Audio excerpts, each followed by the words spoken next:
Well, should we get started, Daniel? Let's go. Let's go. Welcome, everybody. I am Dr. Dina Hijazi, and my business partner and colleague is Reverend Daniel Gowan.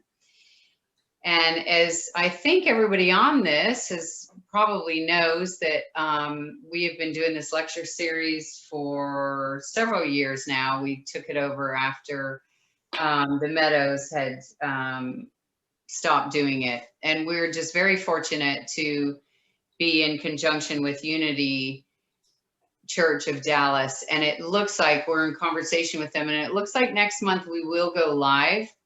So what? Or hybrid, perhaps. Yeah, and so we're definitely going to be pushing for hybrid so that we will be communicating with all of you that it'll be optional at that point to either come in person or to continue Zoom. Daniel, you want to talk about CEUs? Yeah, we offer CEUs if you're interested in those. To do that, what we'd ask you to do is to reach out to Kerrigan at d2counseling.com. You can do that just by email. I'll post that in the chat here in just a minute as we get going, and I'll post that a couple of times. And also we'll use the chat for questions for the speakers. So that way we don't interrupt them as they go, but you can write down a question as they occur to you. And Alfie and Shannon will help you see those later on or remind you that they're there. I do want to just let you know that Daniel and I are co-founders of D2 Counseling, which is a team of experienced, seasoned therapists. And we offer full spectrum of service from helping people age 3 to 93. And we have therapists that specialize in all the different ages. We also have a lot of therapists that do EMDR. We have a somatic experience therapist on our team, and 4 of us are CSATs, working with the intimacy disorders and problematic sexual behavior. And one of the things I just want to let you all know is that Daniel and I are doing a couples group, and that has proven to be something that is very needed in our community. So if anybody is interested or has a couple that they want to refer to or is interested for themselves, it's been a really powerful experience. Feel free to call one of us. Anything else, Daniel? Let's introduce Good. In closing, yeah. We'll mention next month's speakers. And we do this each month. And we do have a email list. So if you're not on the email list, you can go to d2counseling.com and weave your way through there till you find the Dallas Free Lecture Series page. And there's a way to sign up for the email reminders at the bottom. Conversely, if you can also send a note to Kerrigan or an email to Kerrigan at D2 Counseling, and she can help you get signed up on the email reminder as well. Yeah, and on our website, you'll see there's a tab for the Dallas Free Lecture Series. Also on our website, there's a tab for Free Lecture Series. Also on our website is the YouTube icon, and you can click on there on the front page of our website, and you'll find all the recordings of all the lectures that we've done over the past couple years, and you can listen and watch any of those. Okay, our speakers tonight. We have Shannon. And Shannon, why don't you say a little bit about you? I think most people on this screen have probably heard you before and are coming back for more because you always leave everyone having more questions and wanting more time with you. So we're so happy to have you. And say a little bit about yourself if you would. All right. Well, thank you guys for inviting me back. You know, this is a topic that we will never run out of information to share about. My name is Shannon Purtell. I'm a licensed professional counselor. I am in private practice. I am with a group called Curus Functional Health. In my practice, I work with adults struggling with eating disorders, substance abuse, relationship issues, trauma, mood disorders, and I have a special passion for helping people recover from narcissistic abuse. And I also work to train clinicians to be able to recognize and treat narcissistic abuse. And so tonight we've also have the privilege to engage with Alfie Wishart. And Alfie, I'm going to let you introduce yourself, but let me just say that Alfie and we have a long history of going to eat Chinese food together in Old Richardson. And we solve lofty problems there, and we talk about meditative practices at lunchtime there. So Alfie, tell us more about you now that you can shape what you'd like them to hear. Well, thanks, Daniel. Yes, and it looks like we'll be able to get back to Canton pretty soon. I think that would be wonderful. Yes, my name is Alfie Wishart. I'm in private practice at Curious Functional Health along with Shannon. And I treat a wide variety of issues, mental health issues, relationships, and work with a lot of couples. And I found myself people coming into the practice who turn out to have pretty severe problems with getting out of, or they're in a narcissistic relationship. It's now up to about 40% of my practice. And a lot of times they don't know, so they come in because of relationship issues, what have you, so anyway, it's become an area of great concern. And Shannon and I are working on a workbook, which I will probably talk about later, and the group is in development on that. I also have had the teacher training and certified MBSR instructor, that's mindfulness-based stress reduction, through UC San Diego Medical School, and also mindful self-compassion, MSc, through UC San Diego Medical School. And I've done talks, workshops, 1-day workshops, 8-week workshops in both of those, and found that they're immensely helpful on a number of levels in a wide variety of situations. So when Shannon asked me she wanted to do this workbook, and she said, well, can you pull mindfulness and MBSR into the mindfulness and MSc into this? I said, sure, it's a perfect fit. So I think these, I'm looking forward to the talk this evening too. So, it's just a great fit, the MBSR, MSc, and narcissistic personality disorder. So, Thanks, Alfie. you're welcome. All right, we'll turn it over to the two of you. Okay, great. Daniel, is there a way for me to be able to screen share? I do have a couple of graphics I wanted to share with everybody. You bet. What I'm going to do, Shannon, is I will make you co-host, which should instill a great sense of power in you right about now. Feeds my narcissism. It's difficult for me to hand the power away. So I think you have co-host now, so you should be able to do Okay. that. All right, let me see here if I can figure out how to do this. Okay. Screen share, there we go. Okay, so so I'm gonna talk a little bit and then I'm gonna share my screen here. So when Alfie and I were talking again about, like he said, about 40% of his practice is now working with people who have some sort of trauma from narcissistic relationships.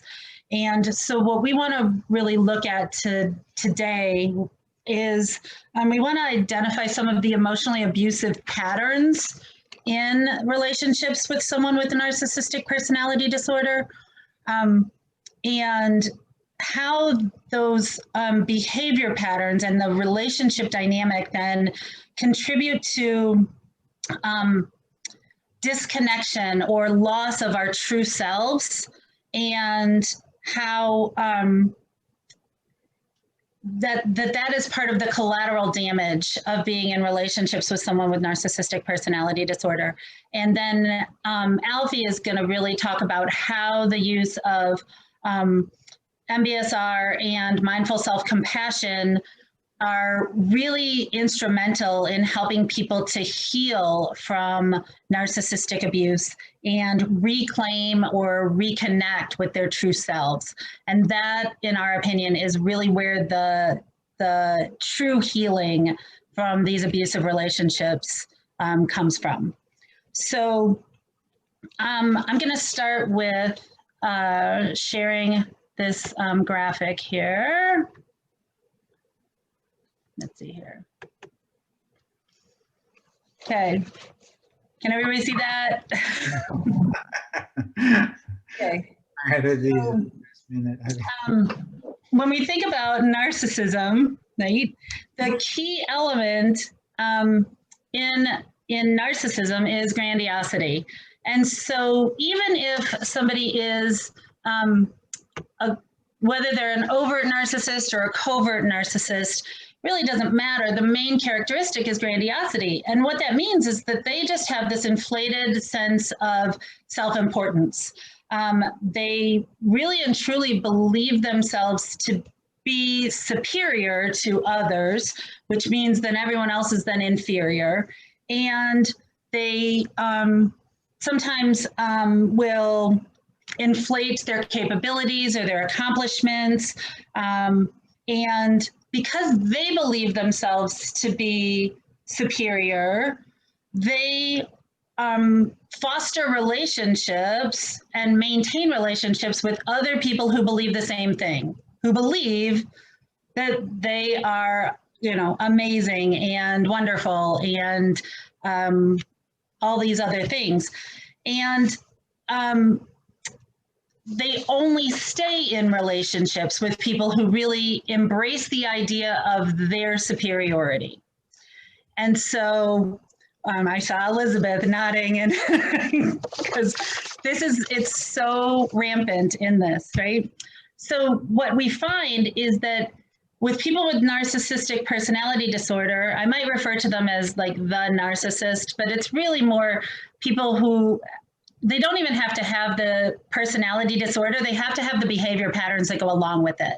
And so I might refer to them as the narcissist, but just so everybody understands what I mean.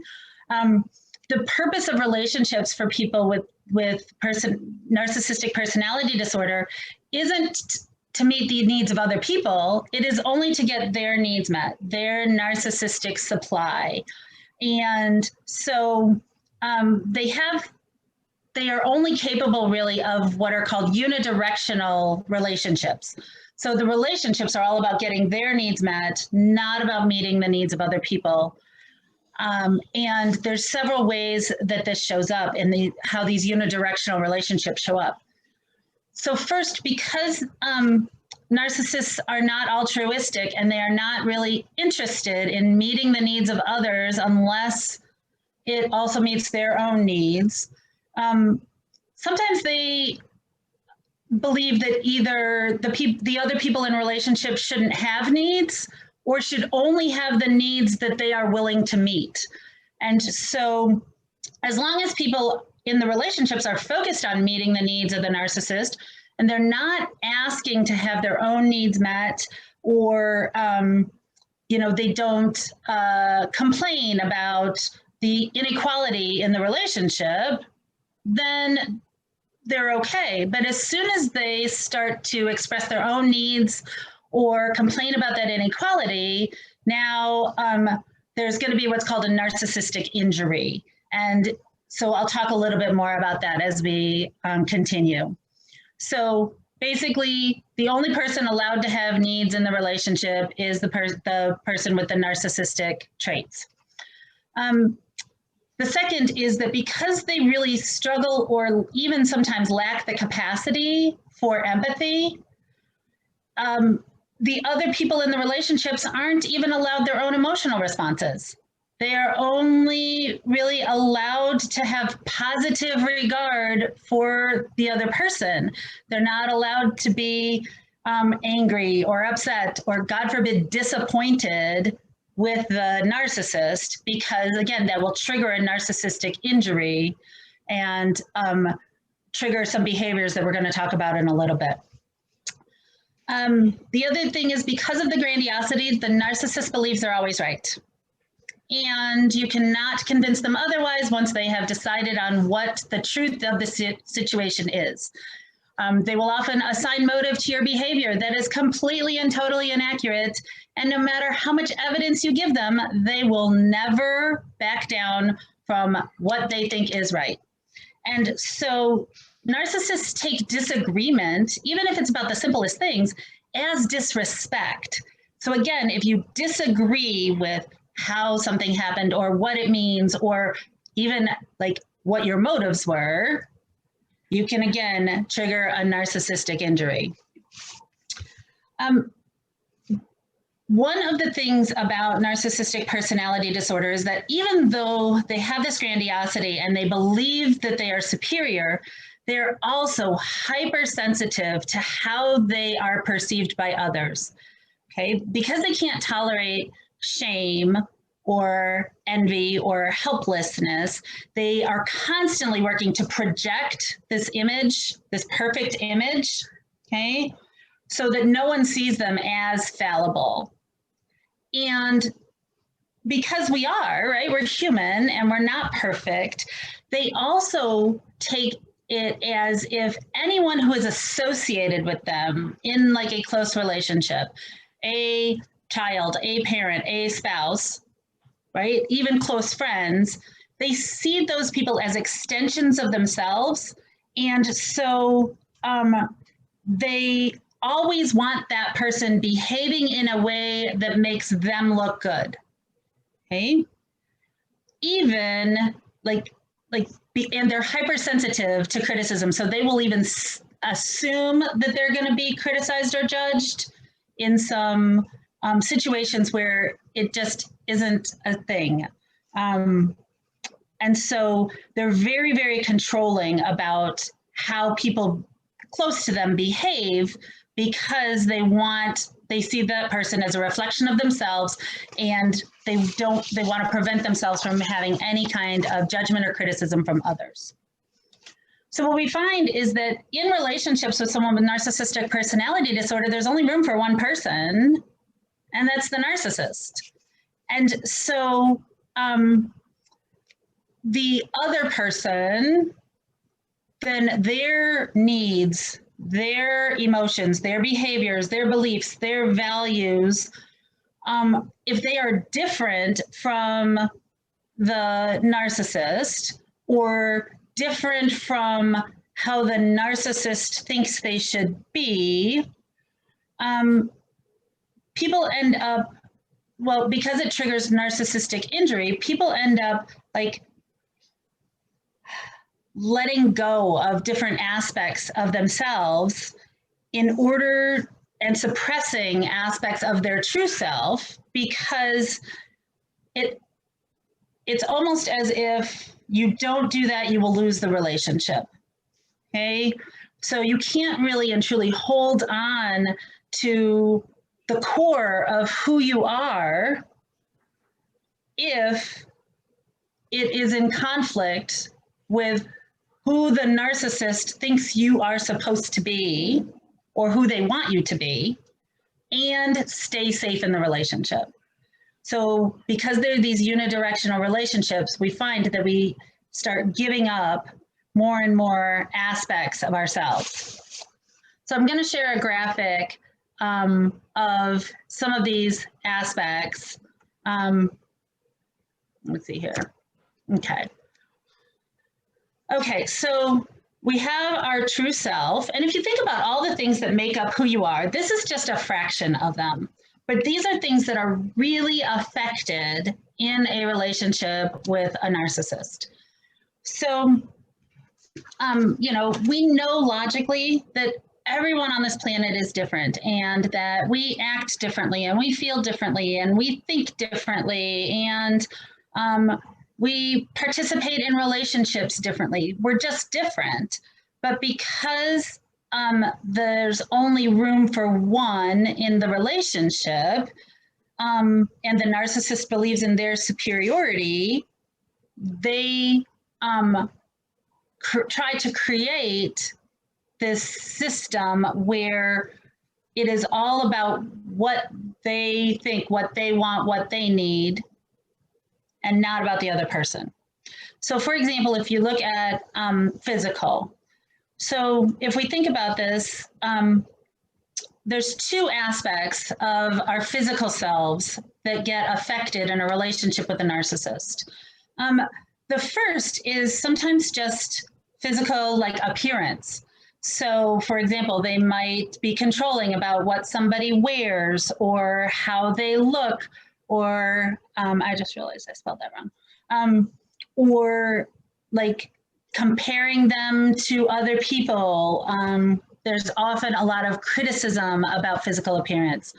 So for example, I had a client, her name was Jenny, and Jenny's mom, we eventually figured out Jenny's mom was most likely narcissistic. I had never met her, so I did not diagnose her, but there was a lot of similarities.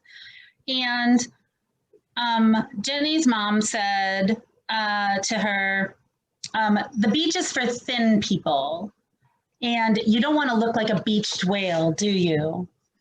And Jenny was 8. And as a result of that, Jenny never went to the beach because in her head, the beach was for thin people and she didn't want to look like a beached whale. So she just wouldn't go to the beach. And Jenny as an adult was a size 6, but still had this image in her head that she physically didn't look good enough to go to the beach. Okay. Yes. Can I ask you, do you have a graphic up right now? Because I'm not seeing one. Oh, it didn't go up? Okay, let me see here. Yes, I did have one. Maybe I didn't do screen share again. Hold on, let me see here. Share screen and... Okay, is that up now? Now we see it, thank you. Okay, that makes it easier. Okay, so thank you for that. Okay, so the first one was physical, okay? And so the first part is kind of trying to control like what people wear, how they look, etc. But the other aspect of physical is the effects of the trauma from the relationship. We know that trauma affects people physically, right? Like the body keeps the score. And so physically, the trauma of the relationship can then result in illness. It can result in substance abuse, eating disorders. It can result in mood disorders, anxiety, depression, etc., as people try to cope with the dynamics of an emotionally abusive relationship. So that next one right there is emotional. And so we all have our own emotional experiences, right? We feel certain ways about certain things. However, if, like I said before, that because there's only room for one, if you have your own emotions in a relationship with a narcissist, and it's something that doesn't really work for them, then they will try to manipulate the other person to dismiss their own emotional experience. And so it says FOG, and FOG stands for fear, obligation, and guilt. And they often will use fear, obligation, or guilt as a way to hijack somebody's emotional experience, right? And kind of flip it to make it more, again, about them. So an example was, I'm going to share actually an example from my own experience. So I became a mom very late in life. And so for my very first Mother's Day, I was so excited because I never actually thought I was going to celebrate Mother's Day as a mom. And my ex-husband was like a very elaborate gift giver. And so over the top kind of gifts. And he was actually traveling on my very first Mother's Day.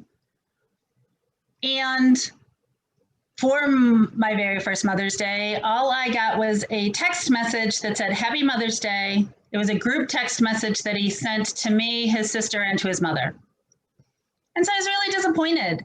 And I was a little hurt that he didn't really even acknowledge my very first Mother's Day. And so when he got back into town, I was very, very careful. And I said, look, I know you didn't mean to upset me. I used all my, non-violent communication skills and my assertiveness. And I know you didn't mean to upset me, but the fact that you didn't acknowledge Mother's Day really kind of hurt my feelings, right? And I was really disappointed.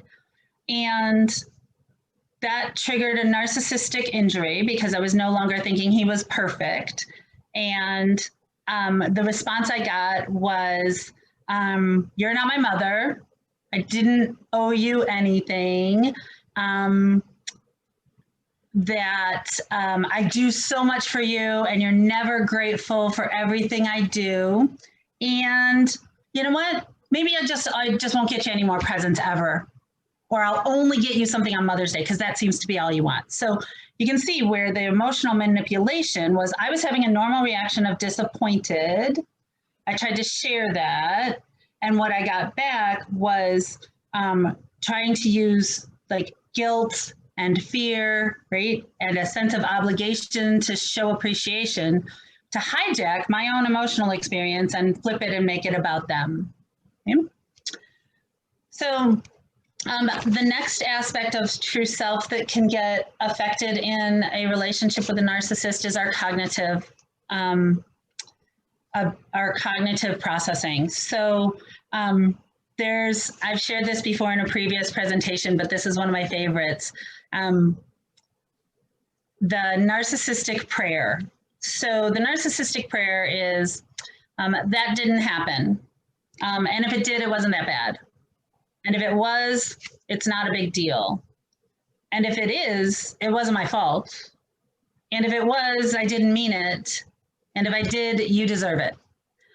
And so that really, in my opinion, is a classic modeling of gaslighting, where you are not entitled to your own experience. They will create a narrative where they are blameless no matter what. And so if they are blameless, then everyone else is blameworthy. And so in the relationships with people with narcissistic personality disorder, we end up starting to doubt our own narratives because sometimes theirs has just enough truth in it, right? And then they put all this other stuff around it, where we start to question our own reality. Okay, behaviorally, one of the techniques that narcissists will employ are what are called double binds. And double binds is basically you're being put between a rock and a hard place. An example is this client I had, his name was Bill, and Bill's significant other called him and she needed help with the internet to resolve an issue at home. And he was on his way to his nephew's first baseball game. He had promised his nephew he was going to go to the baseball game. And his wife said, but I need you at home. I need you to fix the internet, right? I have to work on this project. And he said, well, I'll be home as soon as I'm done with the baseball game. I'm happy to come home and fix it. And her response was, you care more about baseball than you do about your family, than you do about me. And so now he's stuck in this bind where she's given him only two options. He either cares about her and he comes home to fix the internet, right? Or all he cares about is baseball and other people. And there's no room in these double binds for I care about you and, right? It is always, it's one or the other, and it's designed to get people then to act in a certain way to kind of prove to the narcissist, right? But it's always acting in a way that that's what the narcissist wants you to do. Does that make sense? Okay. Shannon, people Yes. are requesting the prayer. Is there a way you can get that? Sure, I can send that. Okay. Yeah, it's good. It's one of my favorites. Okay. All right, so then the next one is that it affects us relationally. And how narcissistic behaviors affect us relationally is they have a whole list of behaviors that they engage in to interfere with our relationships. So they will try to isolate, they will talk badly about somebody else, and you are supposed to side with them and how they see that person to try to distance yourself from someone else. But one of the most damaging is like smear campaign. There's a reference in some of the literature to flying monkeys, where the narcissist will share their side of the story with all sorts of people to get them on their side and to prove how they are right and you are wrong. And so they tell their side, right, and get people on their side. And it's a way to like make us feel disconnected from other people, not believed, not valued. I had a client who had made this mistake at work and asked a coworker to kind of help her fix it. And coworker stepped in, helped her fix the mistake. And then a couple of weeks later, her coworker came up and said, you know, hey, can you take my shift this weekend? I can't work. And my client said, oh, I'm so sorry. I've got, I don't remember, it was some kind of family event. She's like, I can't this weekend. I'm so sorry. And the coworker said, well, I'd hate for the boss to find out about the mistakes you keep making. Right? And so like, it's almost like a form of relational blackmail, where she was then kind of threatening her safety at work, her relationship with her boss, etc., all in an attempt to get a client to behave the way that she wanted her to. And then the last kind of aspect of self that is affected often by narcissistic behavior patterns is spiritual. And when I say spiritual, I don't mean our religious connection. I mean our connection to our spirit, to like who we are as people. And it incorporates all of this, you know, our belief systems, our values, our morals, etc. And it's been referred to sometimes as soul murder, because people end up kind of like shadows of their former selves in a lot of these relationships. And so people question all aspects of themselves, because they, in order to stay in the relationship, will start to process things through this belief that the narcissist is superior, okay? They're right, everybody, and so if they are right, then I must be wrong. And in order to stay safe from the projection, the judgment, the criticism, the punishment, they start to behave in a way where it is always about how will this affect them instead of what works for me. So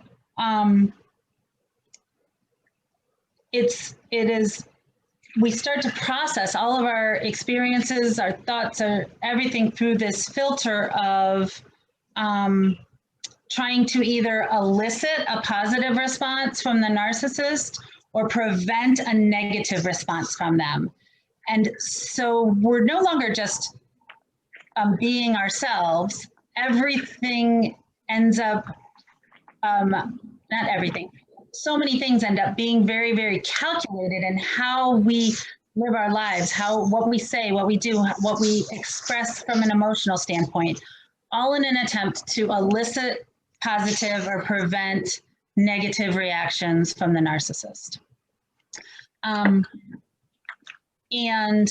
so one of the things, so if the narcissist in the person's life was a parent, often often people are not even allowed to develop their own true self, because again, the narcissists see their closest relationships as a reflection of them. And so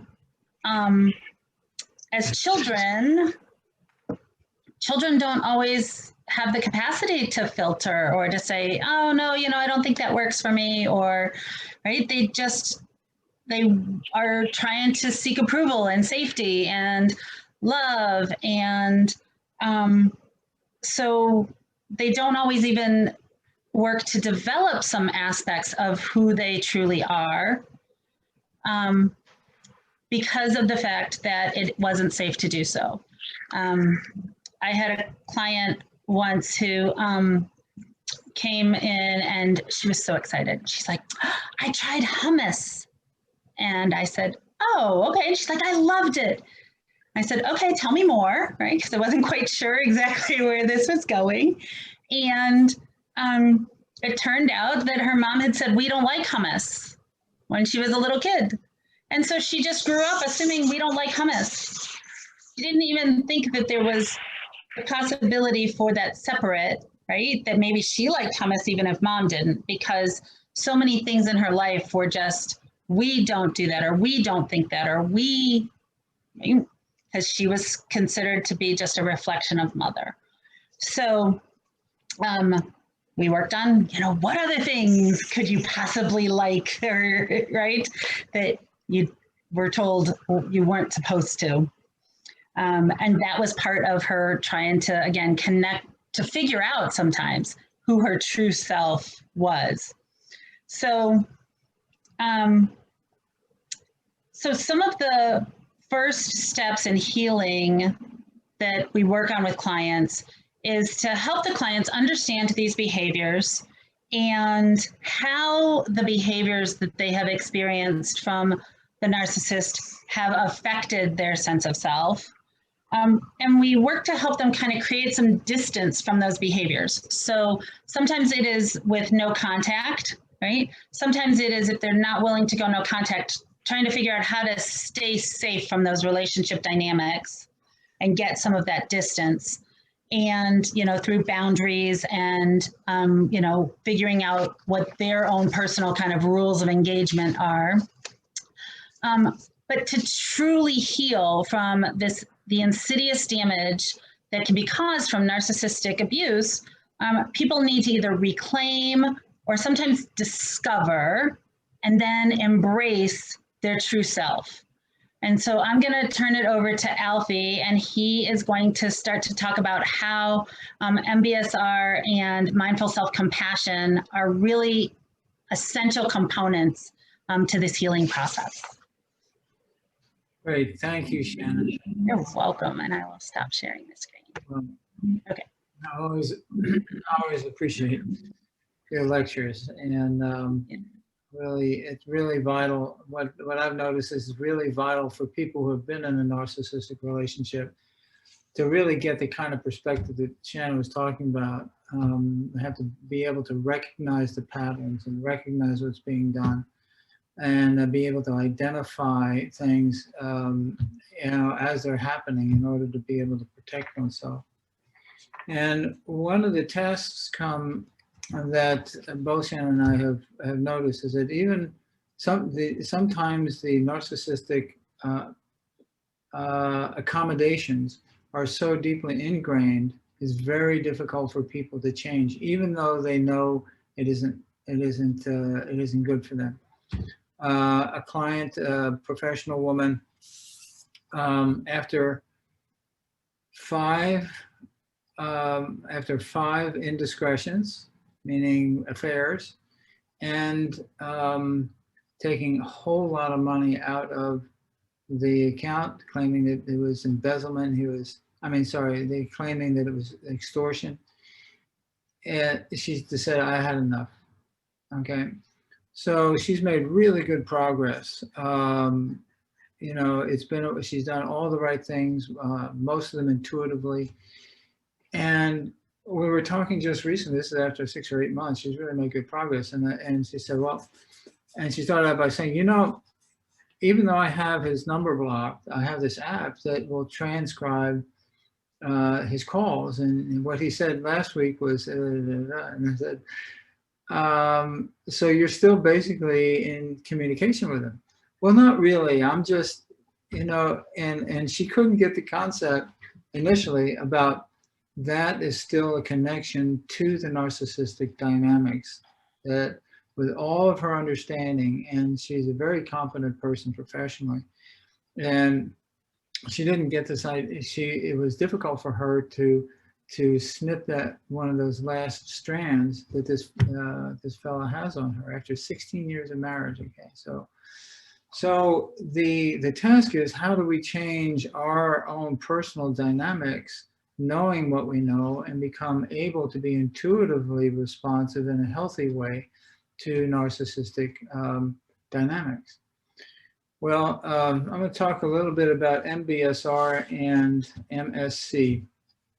By the way, time check. I have till 8. Is that correct? Dina? I have till 8 p.m. You can go till 8:30. Typically, we go till about 8 and then take questions. Okay. Sorry, I was chatting away with no sound. I forgive you.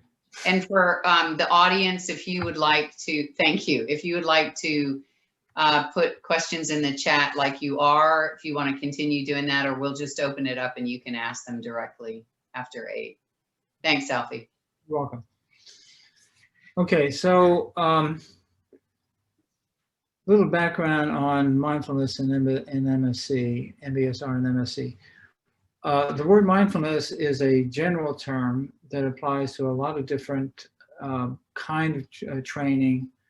It also refers to a state of mind of mindfulness. So I want to, disambiguation for this evening is, what I'm talking about is MBSR, mindfulness-based stress reduction, the program that John Kabat-Zinn created in 1979.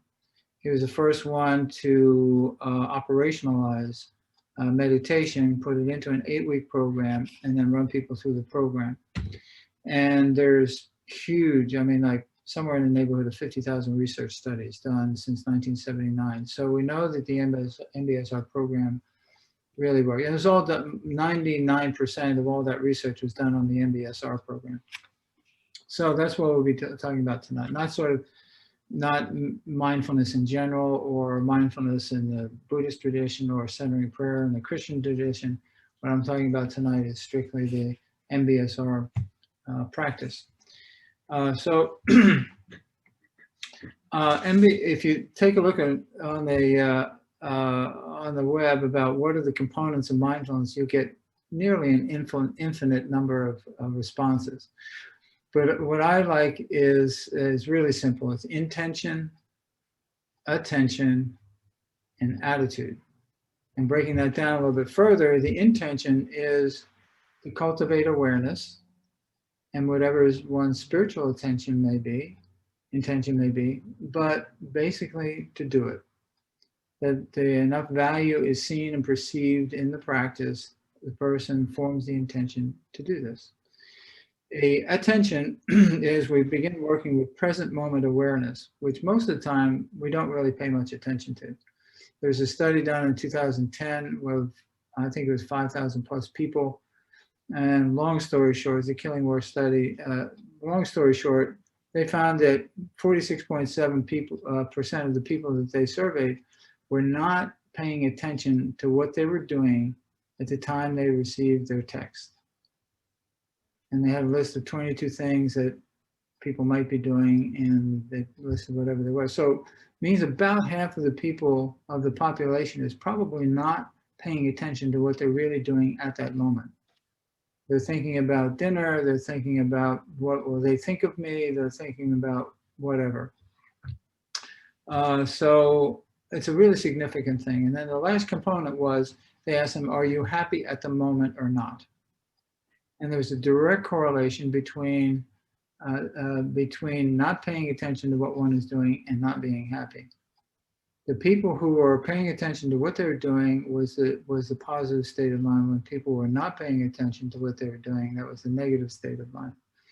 So it's a very eloquent, very simple, and really poignant study. So when we're talking about, particularly when trying to unravel some negative connection with another person, being present is an essential component. And the third one in there is attitude. Back up a second. And I'll be talking about this some more. We're not used to using our attention in a meaningful way.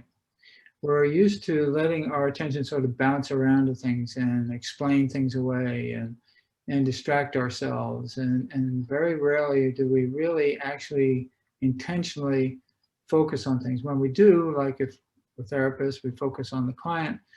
But in general, in our personal lives, a lot of times our mind is just kind of rolling around with things or to-do lists or what have you. So paying attention to the present moment is really on purpose in the present moment is really a unique use of awareness. And awareness is really an inherent faculty, and maybe, I don't know if we're the only species on the planet, but it's one of our key characteristics. The last one is attitude, which is adopting a position of non-reactivity. In other words, whatever arises is a thought. All thoughts are the same construction, and we don't mess with them. We don't try to stifle our thoughts. We don't try to explain them away. We don't try to get rid of the bad ones or bring on the good ones. We don't try to, form a pleasant scenario when we're thinking of a negative scenario. Whatever arises, there's three components to this. We recognize that it's just a thought. Then we release it and we just let go. And then we return to the breath. And we sit. Part of the exercise is to simply rest our awareness on the breath. So when the mind wanders, we notice, and then we release it, and then we return to the breath. It's very simple, but what we're doing is it's a fundamental aspect of our consciousness and our everyday life. So in the research, MBSR has been dubbed transdiagnostic and multi-directional, or omnidirectional. So it gets distributed in all directions.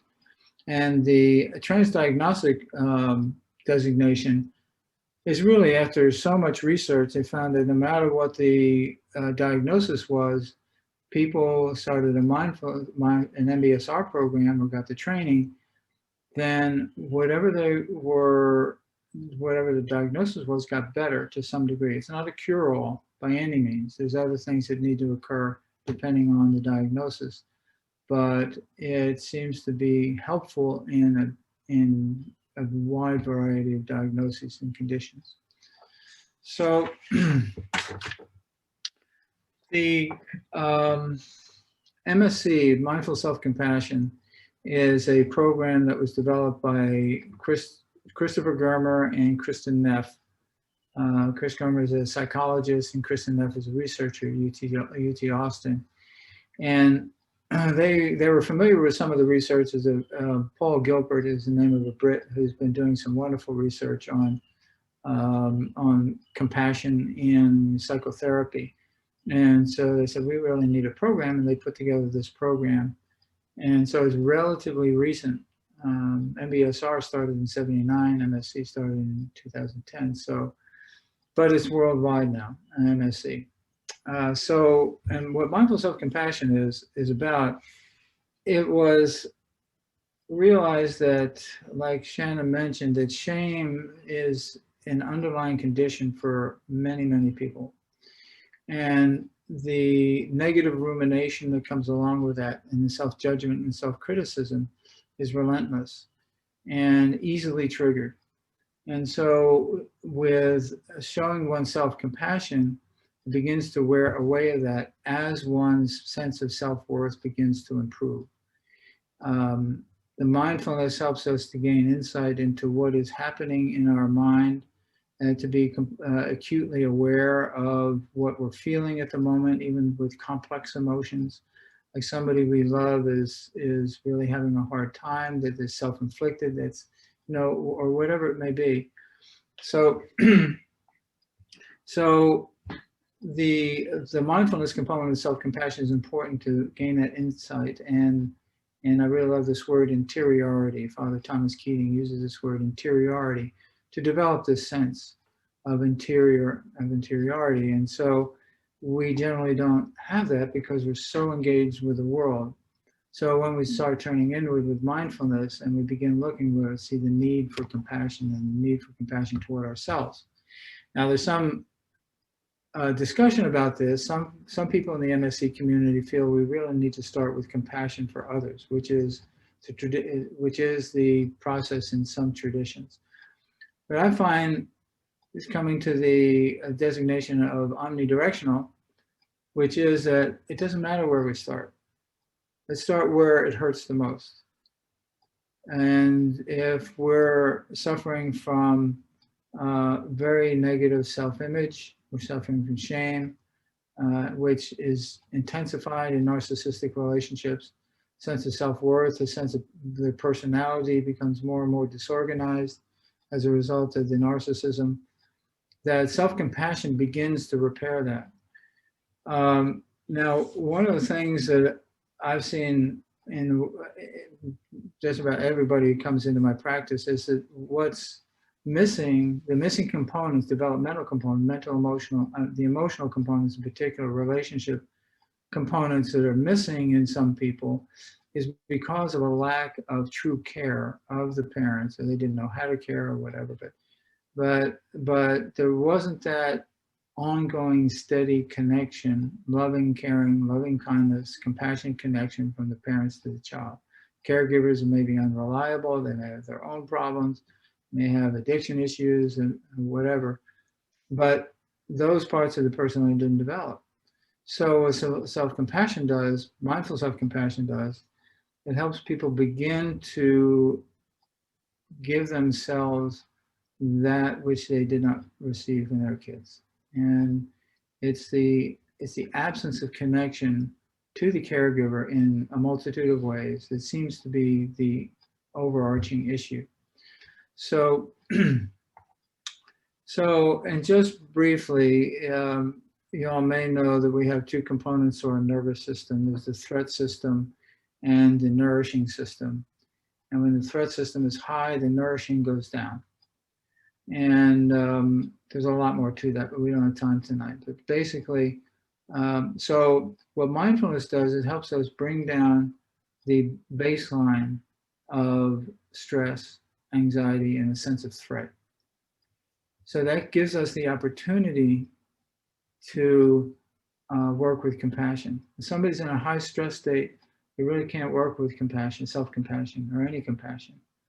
And so the mindfulness part is to really begin to quiet the mind and quiet the heart, and so that begin to cool things down and begin to react in a considered manner rather than just reacting all the time. We begin to respond. And so when that begins to occur, we begin to give ourselves this self-compassion, this compassion. And what I've noticed in the workshops, when people make their shift in the workshops, it transfers instantly to all their relationships. You know, a lot of the people in the workshops are families and such. And so they notice they when they come back the next week and after they've had this shift, they say, you know, I got things that used to bother them about, you know, the kids or the routine or whatever just isn't there anymore.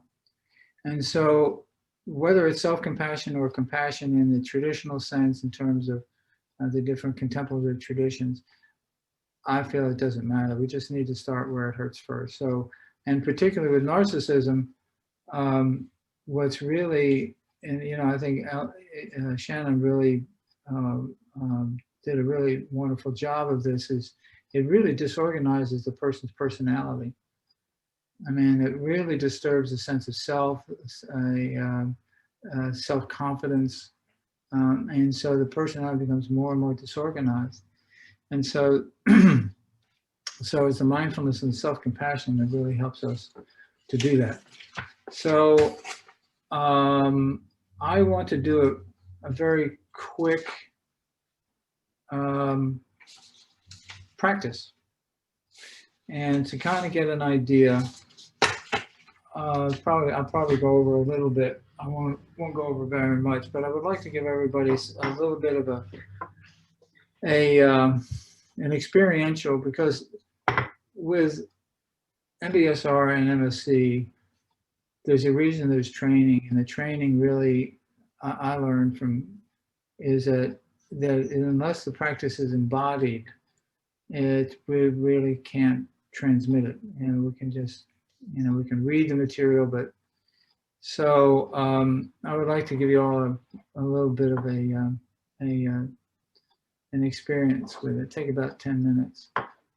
So what I recommend, if you can, get into a comfortable position, place where your spine is relatively straight, and you don't have to move any muscles at all to be still. And you can have your eyes open, half open, or closed, either way. And I'll ring the bell, and then at the end, I'm going to read a poem before we end.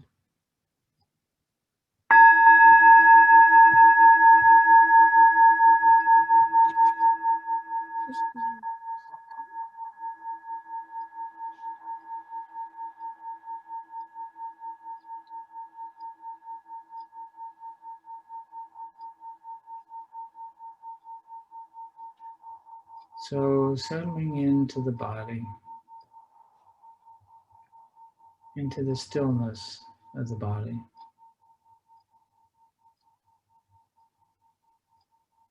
Into the quietude of the body.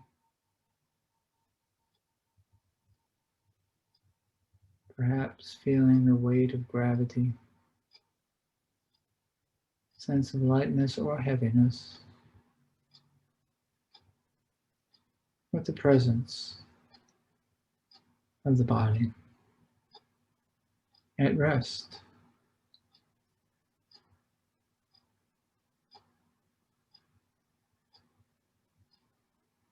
And noticing the breath, the easy breathing in and the easy breathing out. That long, slow rhythm. The body breathes all by itself. We can just observe.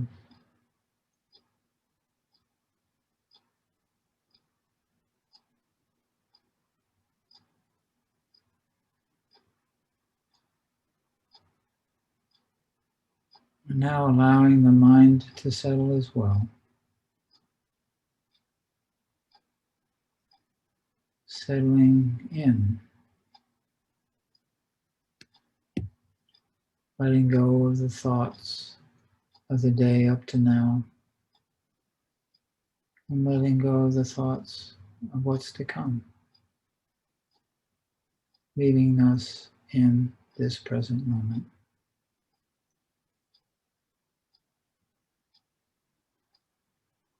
A state of just being. And when a thought arises, simply noticing that the thought arises, recognizing and letting it go, and returning to the breath, observing the breath.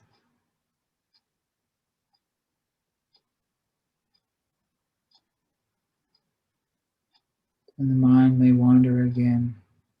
No matter, there is nothing wrong. Without criticism or judgment, just recognizing,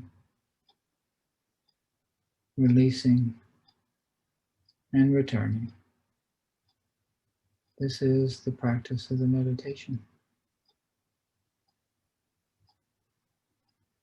So that every time the mind wanders, you recognize, release, and return.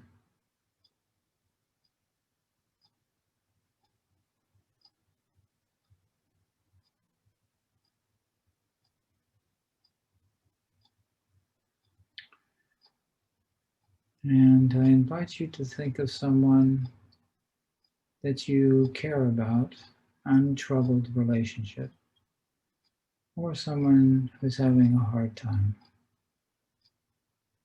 and to bring them clearly to mind.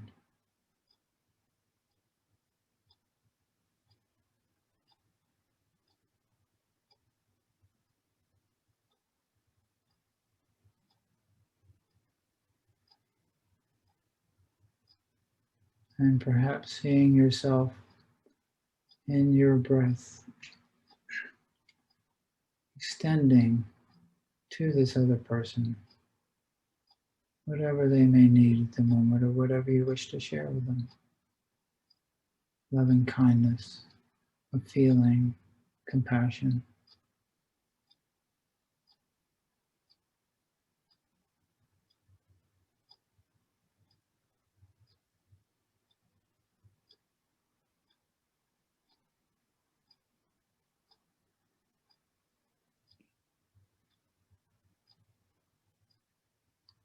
And allowing that flow to just be unrestrained.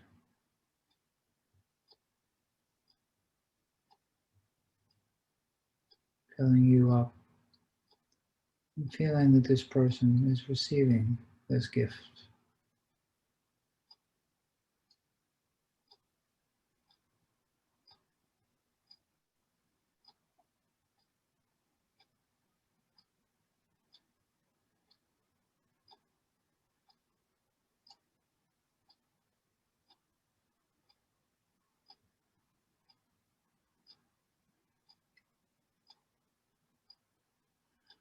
And perhaps feeling this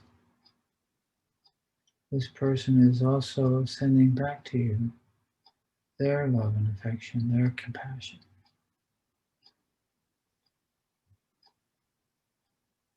So they are receiving and sending at the same time as you are.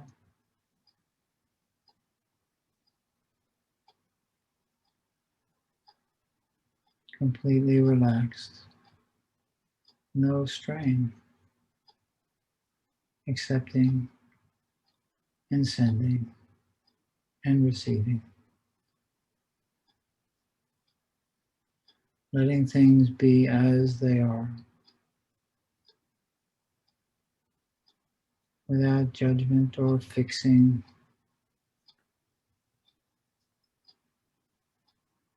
Allowing the compassion to do its work.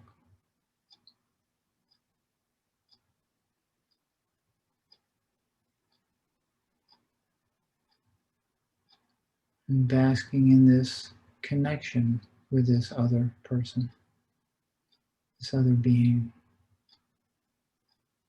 for a few moments.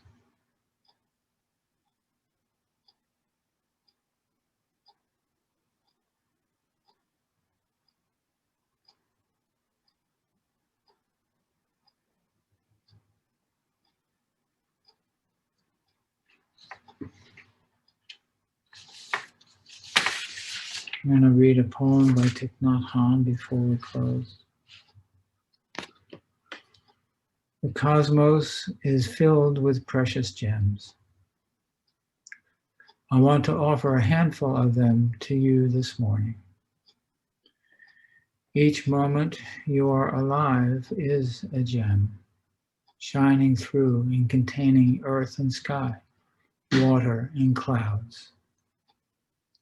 It needs you to breathe gently for the miracles to be displayed. Suddenly you hear the birds singing, the pines chanting, see the flowers blooming, the blue sky, the white clouds, the smile and the marvelous look of your beloved. You, the richest person on earth, who have been going around begging for a living. Stop being the destitute child. Come back and claim your heritage.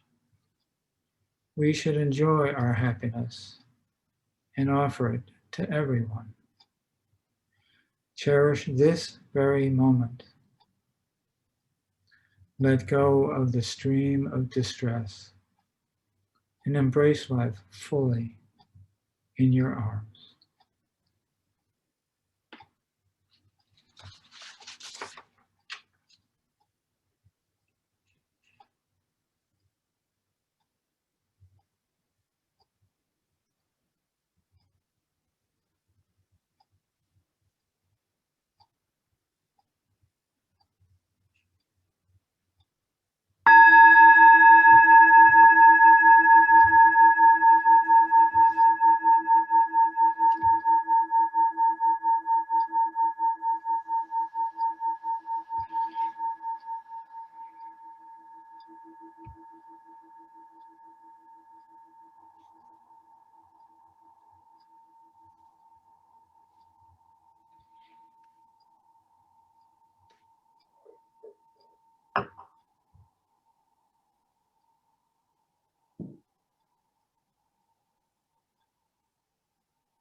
You know, what strikes me from that is that compassion really can't be explained.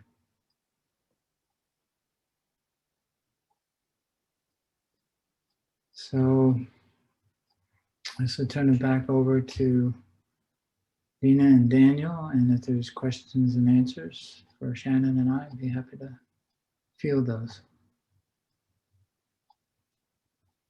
Thank you, Alfie. You're welcome. Thank you, Shannon. Welcome. Who has questions? Comments?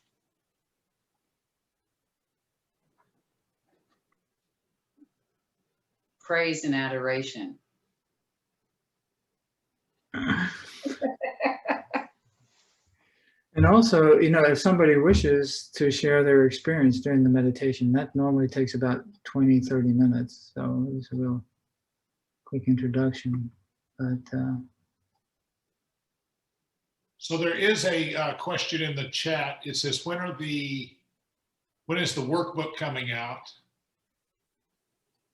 And Well, the follow-up to that is, how do we find the mindfulness classes? I will send you the information so that you can distribute it. I'm doing an MSc class in the fall, which is going to be awesome because I've got one teacher is in Switzerland and the other teacher is in Portugal, and we're going to do it, the three of us. It's going to be wonderful. And the MBSR, it's planning. I got too much stuff in my head right now, so but soon. Probably, I thought about, it'll probably be the fall, probably October. And I have a Wednesday night drop-in, so anybody wants to come on Wednesday nights, you know, I can send that information also. No charge. I mean, donations gratefully accepted, but there's no fee per se. It's on Wednesday night, 6:30 to 7:30. By Zoom? Yes. You presumed correctly. Yeah, I think that's a great resource. We'd love to have that, and we can share it with all of you. Cool. So another question in the chat: can a child model narcissism without being one? Yes. From everything that I've seen, absolutely. I think that, you know, when they think about how narcissistic personality develops, there really isn't a lot of research to tell us where it comes from. But the general consensus is that it is some sort of trauma prior to the age of about 4. And the reason for that is because children are egocentric, right? They really and truly believe that the world revolves around them. They have to be taught empathy and sharing and, you know, like given opportunities to experience compassion and, but behaviors of children are always like, they believe the world revolves around them. And so yes, children will absolutely exhibit narcissistic behaviors, but they also have most children also have great capacity for compassion, but they just need opportunities to express it. Alfie, you got anything to add to that?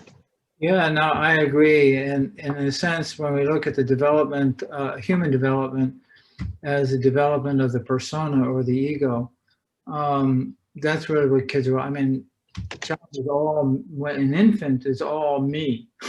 That's like, and so the successive stages of development comes out of the all me to brother and sister parents, and then the larger community, kids at school, and then there's but if there is, and what I've seen in some of the narcissistic behaviors, they must have had a really early wounding. I mean, like pre-verbal, you know, to be that self-centered and that stuck in that persona. Yeah, great question. Yeah. What do either of you do if somebody refers you someone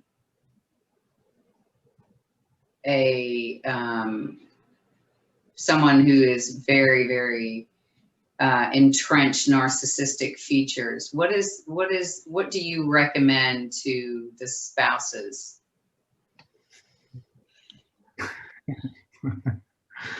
Run? No. My mind too. Leave now. What it depends on how aware the spouse is of what they are dealing with. Yeah. People come in with different levels of awareness. I very often have had couples come in, and because of the narcissistic dynamic, the narcissist thinks it's all their fault, and the victim thinks it's all their fault. And so the purpose of couples counseling is to fix the victim, right? So that they behave more like the narcissist wants them to. And so so the first stage in like healing from narcissistic abuse is what we refer to as waking up, where they start to go, oh, wait, hold up, maybe this isn't all my fault. Maybe the other person has a role in this. To then, oh, wait, this part isn't mine at all. That's theirs. This part is mine. And like getting that individuation, right? And getting some agency. But as soon as I do that with a couple, then the narcissist discontinues the couples counseling. Yeah. Yeah. So really, we really meet the client where they are, and to help them, again, develop that agency, heal from some of the damage that has been done, and try to, like Alfie was saying, we have to work on healing that shame-based identity, connecting with true self. It's a long and arduous process to heal from this kind of abuse. And so so very rarely is it the person with the narcissistic personality disorder who is actually seeking the treatment. They are usually seeking it for someone else. We have a question here for Alfie. How do we practice beaming, that compassion to ourselves and helping others to do that? Okay. Yeah, good. I saw that. The practice that it took about 10 minutes to do is really half an hour. Because if you notice that the first component was really mindfulness to put us in that space, and then warming it up with the compassion. And it's really, and I think of it more as because what the mindfulness, the MSC part of the compassion part of the exercise gives us time for that to develop sort of in our own self before we visualize another person. So it becomes like an overflow. It's not really a beaming, because beaming in my mind is sort of an intentional sort of thing. And this is more like an extension and a sharing. And so it takes several times to really, after doing the exercise with some guidance and something we can do on our own after we get used to the exercise. I hope that answers the question. Thanks. So the next question is, any advice for the parent of an adult child with NPD? The parent has chosen a break from contact. The rest of the family thinks the parent should just get over it. Sounds like the rest of the family may be a little narcissistic too.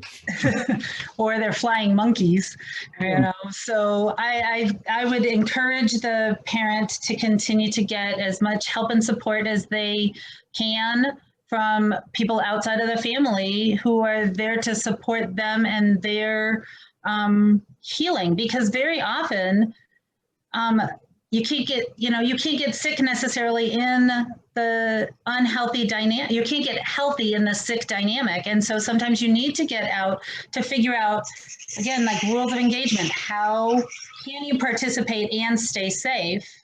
And until you can participate and stay safe, then maybe it's not a good idea to continue to participate in the relationship. Yeah, I think that's sound.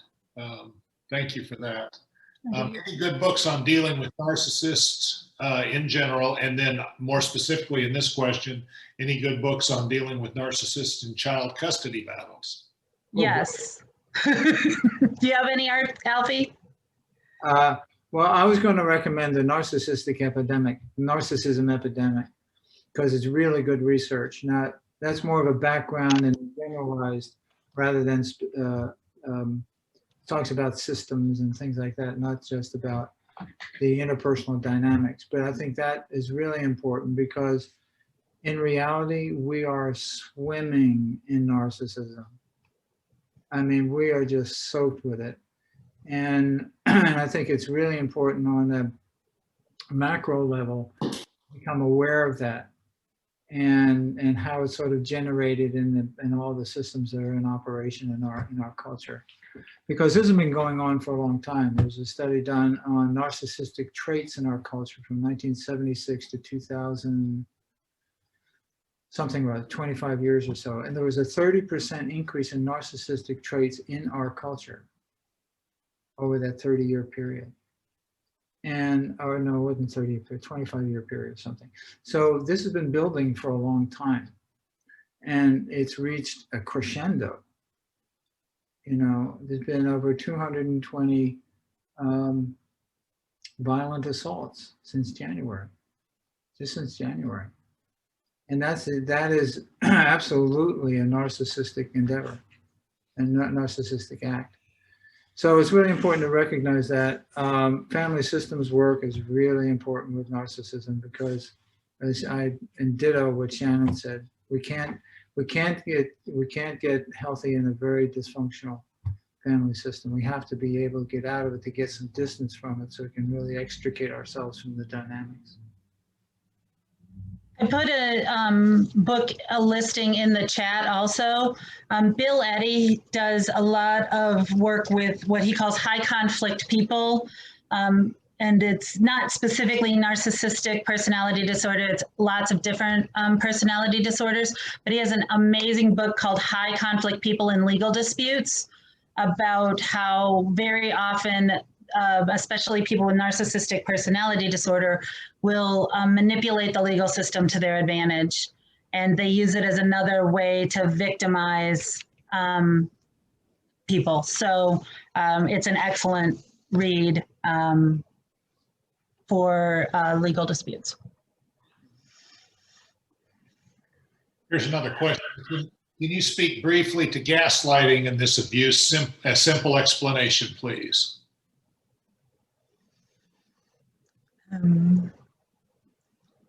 Sure. I always think of the Carol Burnett skit. Which one?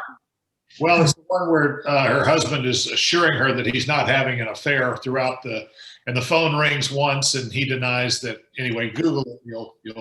Okay. So gaslighting is basically anytime someone tries to talk you out of your own experience, right? For their own manipulative benefit, for their own purposes. Not just when there's if there's an accident and 10 people see it, you're going to have 10 explanations. But gaslighting is trying to undermine your experience, your sense of reality, so that you believe what they want you to believe, right? And it is, it's a really, really damaging behavior in relationships, and they get you to try to question your own experience. It comes from a movie from the 1930s where the husband wants the wife's fortune, and so he adjusts the lights and moves things and everything else, and to try to get her to believe that she's crazy, so that he can steal her fortune. And so it makes us feel crazy when we are being victims of gaslighting without realizing what's going on. Did that answer it? I hope it did. Yeah, and a comment too, we'll comment on that, is that, given the dynamics that we've been talking about, my view of narcissism is that it's predatory. It is an out and out predatory dynamic, where it's to completely disarray the other person's sense of reality, sense of self, and the foundation of their own being. And someone put in the chat earlier about codependence, mentioned the word codependence. Codependence is I'm not sure if it's a milder form or it's really but codependence is very similar. It's where the individual is sort of depending on the other person for their own emotional well-being. To put it simply, it's more complicated, but that is the kind of adulation that someone pays the narcissist because they think they're so wonderful and they're so terrific and they're so perfect and they're so charismatic. And now I see anybody's charismatic and I'm going, watch out. Some people are naturally charismatic and they're good people, but watch out. Charisma is one of the characteristics, and it draws the individual in. They have this trophy person, husband, wife, or whatever it is. So it's really important to look out for that. Yes.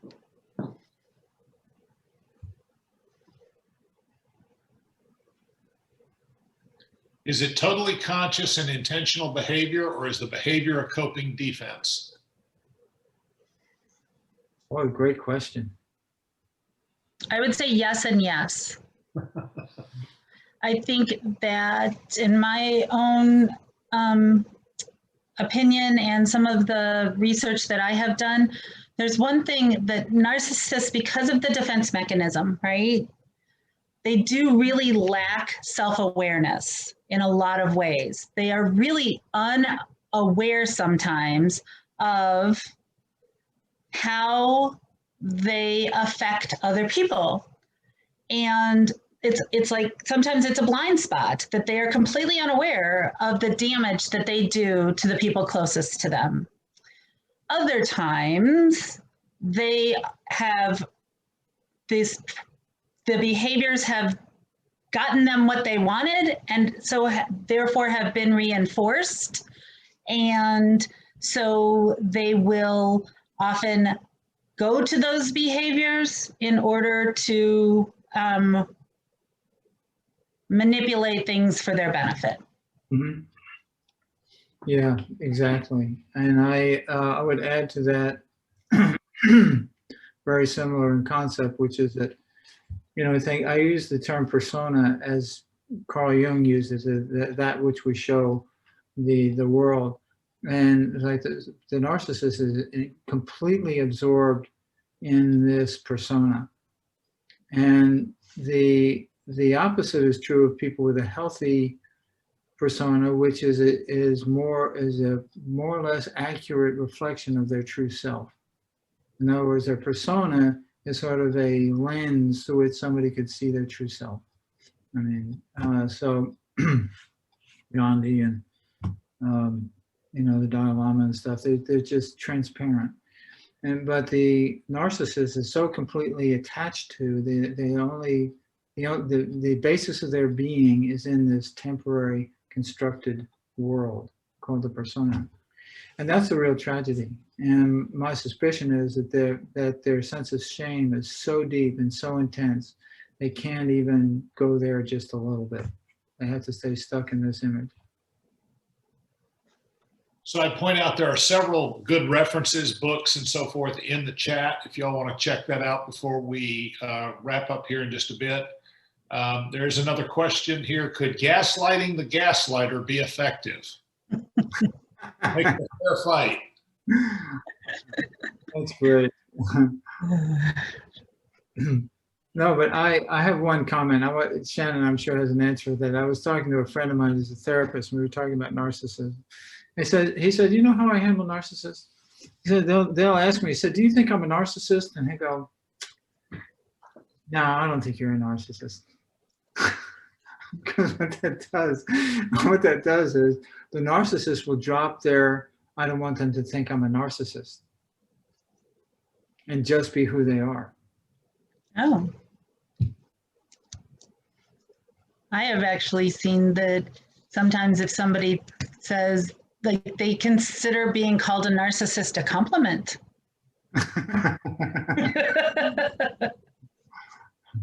And sometimes they, will wear it like a badge of honor. Yeah. So the best thing to do instead of trying to manage the relationship, because the narcissist is not going to say, oh, I'm so sorry, I'm a terrible narcissist. It's never going to happen. Mm-mm. All right. So trying to gaslight the gaslighter, it's I don't know if it would work, but it's best to be able to change fundamentally such that you no longer are interested and you can leave and disentangle from that dynamic. Yeah, rather than living in reaction to the other and trying to play that game. Why play at all? Can't be the narcissist. Can't win in their arena. Right. Yeah. And the seduction in that is that the person who wants to do I'll fight back with the weapons you use, that my experience is the person that begins to use those tactics begins to lose self even more. Yeah. Mm-hmm. Yeah, because they're living in reaction to the other person. Right. Well, listen, we're at the end of our presentation tonight. I want to thank Shannon Purtell and Alfie Wishart very much for your presentation tonight. And I will remind you all that if you need CEUs, please reach out to Kerrigan at d2counseling.com. And next month, for anybody that's been around adolescents or young people, the title of next month's presentation is Smooth Sailing, Helping Young People Navigate the Next Phases of Life. And the presenters are Carrie Raymond and Carrie Duholm, both from D2 Counseling. They do a lot of work with adolescents, young adults, and failure to launch. So if you know anybody in those categories, or if this is a population that you work with, we want to make sure that you get the opportunity to see that on July 20th of next month. Dina, what else? I was just reading, there are more things in the chat, and I apologize we can't get to everybody's questions. There's some really, really intriguing, excellent questions. If you, Shannon, is it okay if they contact you if they have a question, or Alfie? Absolutely. I'm happy to answer any questions. Yes. So if you all want that, please feel free to just contact Kerrigan at D2 Counseling. You can also just contact info@D2Counseling if that's easier to remember. You can get your CEU information there. You could also just say, can I get Shannon and Alfie's email? And she'll get that to you. And we should have that posted within a week or so on the YouTube channel as well. Well, with that, we'll thank everybody, and thanks to Unity Church for helping co-host this, and we will look forward to seeing everybody next month. Everybody be safe. Thank you, Thank you, Shannon. Thank Daniel. you, Alfie. And Thank thank you all. you. Thank you, Shannon. See you next month. Daniel, Bye-bye. thank you for Good job, Alfie. Great. Thank you.